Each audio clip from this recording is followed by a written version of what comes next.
This man here, Robert Johnson, who was the founder of BET.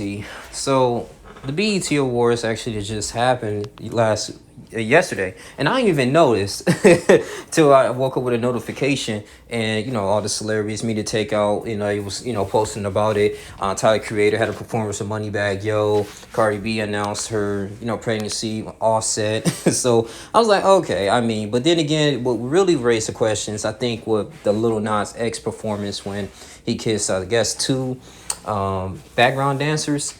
And I'm like, okay, that's his business. If he whatever he does in the bedroom, that's on him. But I do get it that you do have a lot of children and the youth watching this. I remember back in the day, right? I want to say like I'm old.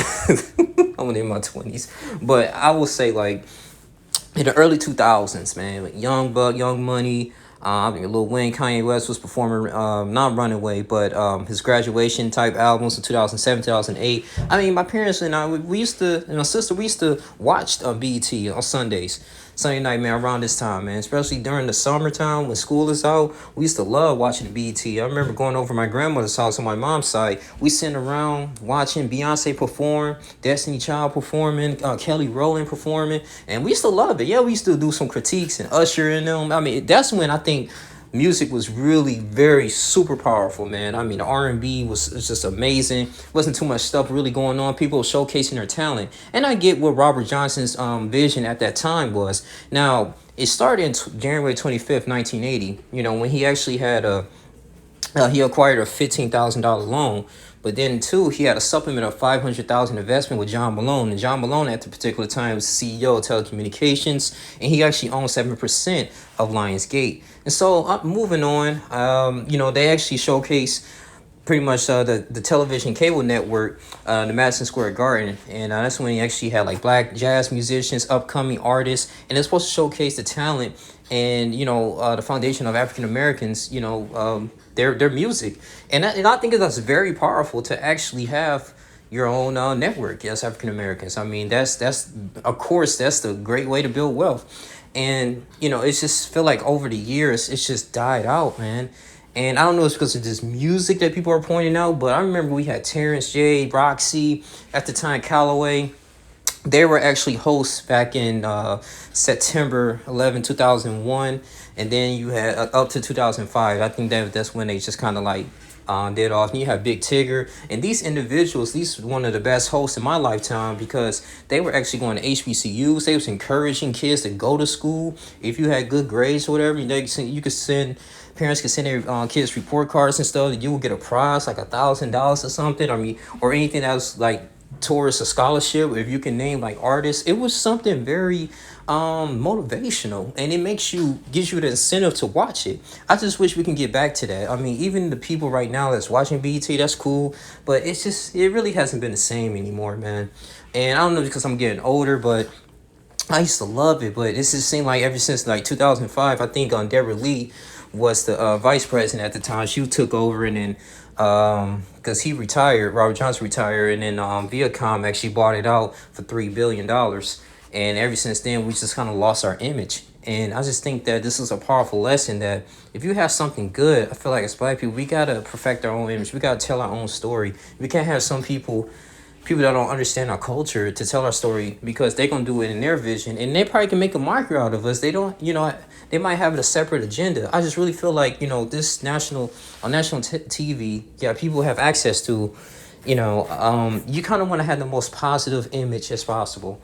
And with this going on, I'm not saying Lil Nas X is a bad influence, but some things, when you put in adult content type stuff, I feel like that's a little bit too much kissing. Even if it's heterosexual, you don't just do that, on the TV if your audience is diverse, and so that's why I think that the music awards and BT is starting to go into not just BT, Oscars, all that, but we're just working on focus on BT. It's pretty much just going down spiral right now, and it's really sad, man. I didn't even know that. Like I said, like they had an award show. I was like, wow, okay, who cares? Like, I just have no interest in it. So I don't know if they can really turn this around. If they have a lot more complaints, I think BT need to be more PG, or have more positive, artists out there. Like you got Rhapsody, that's really good. I mean, I know they did a tribute to DMX.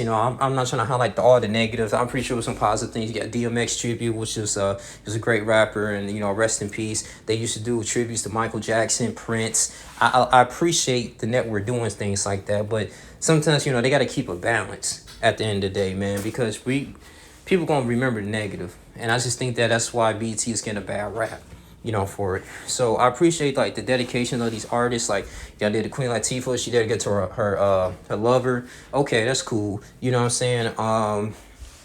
Also to respect to, they used to do like like Floyd Mayweather is getting one of the best fighters, African American fighters. I mean, you used to get awards, and then when these people that look like us as black get awards, it makes you want to do great things in the world. Kobe Bryant, I remember back then, he actually had a tribute, and Kobe Bryant had when he was alive, he had an award for the best performer. Athlete, LeBron James. So I will say BET does have positive attributes, but let's show more of that. Let's showcase more of that. And I think this will be one of the most powerful stations in the world. But I just really wish Robert Johnson never sold it to Viacom.